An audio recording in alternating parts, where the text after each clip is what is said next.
Well, hello, geography lovers. It's almost the end of the year, and we are going to be drawing a map from our mind. Remember, the first week of school, you drew a map from your mind and some of you knew that there were 7 continents and 5 oceans.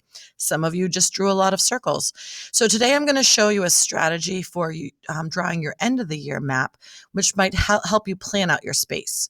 So I call it Ms. Walsh's party map. And the reason it's a party is because we've got here 2 Doritos. Um, you can see here is a Dorito and a Dorito. And then you have a Tetris piece. And then you have a lemon for lemonade and an egg because everyone serves eggs when they have a party. And then I don't know what this is. It has nothing to do with the party. It's Antarctica. So basically, what you want to do is fold your paper into quarters, put a point in the middle, and that's going to be your Africa. And your Africa is going to be a Tetris piece. It's going to be 2 squares, and then it's going to be 2 more squares. I forgot to draw this extra line, but this rectangle would be split in half with 2 squares, and that's going to be about where Africa is. Then you're going to draw a large Dorito for North America. You're going to draw a thinner Dorito for South America, a giant lemon in this quarter of the paper for Asia and Europe. And then, of course, the egg is Australia and Antarctica. So what happens is, first, when you draw these shapes, you can pause the video and draw these shapes.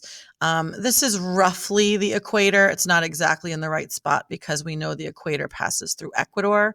And this is roughly the prime meridian, of course, cuts through England and part of Europe. So it's not exactly in the same spot. I got to get better at this. But once you've got your drawings, then you're going to start thinking, well, what sticks out of North America? What sticks out of South America? What sticks out of Asia? And so if you look at my next map, you're going to see you still see my shapes. Here's my Dorito, my Tetris piece, my big lemon, and my egg. But then I start to say, okay, well, it's not exactly a triangle. Like Florida sticks out. The Hudson Bay is there. I can add Greenland. I can add Alaska, Baja California. Mexico is more rounded. So I add those pieces. I know that South America is not a triangle, so I add some rounded edges to it. And then Africa, I know it looks like a horse head, so I add the ear. And I know the nose goes down low towards Antarctica. I know that this is the Sahara Desert region here, and it sticks out and it's more rounded. And of course, I know it's fairly close to Europe, so I add some space here. Now, in this lemon here, I know that Spain sticks out. I know Italy sticks out, Greece. I know the United Kingdom sticks out. I know no Swedish fish. So I know Norway, Sweden, and Finland. There's going to be 3 bumps up here. I know India sticks out like a triangle. I know that Thailand sticks out, and I know part of China is round. I know Russia doesn't just end like this, so I added some more space. I know there's Japan. And so I started to rough out these shapes. The next thing you want to do is erase your original shapes. You erase your original lines. And what you're going to get is this. So I've erased my Dorito. I've erased my Tetris piece and my lemon. And you can start to take shape some of the continents. And then I start adding more detail, drawing up the coast. Here's Massachusetts and New England. I know that up here there's some islands. And so this is a little bit messy up here in Canada.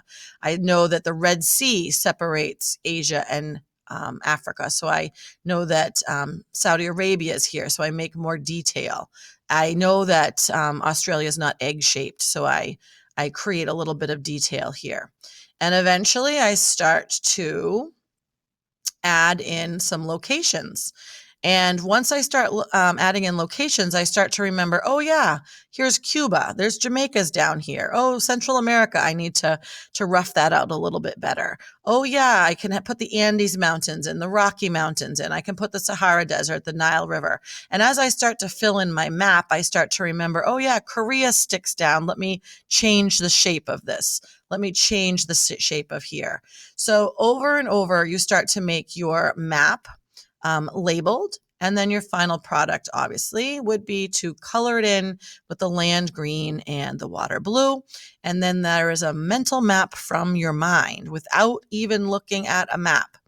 And I know you can do it. I don't expect it to be perfect, but wait until you see your first map of the year compared to your last. You will be so proud because we have learned 175 locations this year. Fantastic. All right. Well, you can play this video as many times as you'd like and practice making your map because we'll be making a map from your mind next week. I hope to see you next time at Geography Helper. Bye.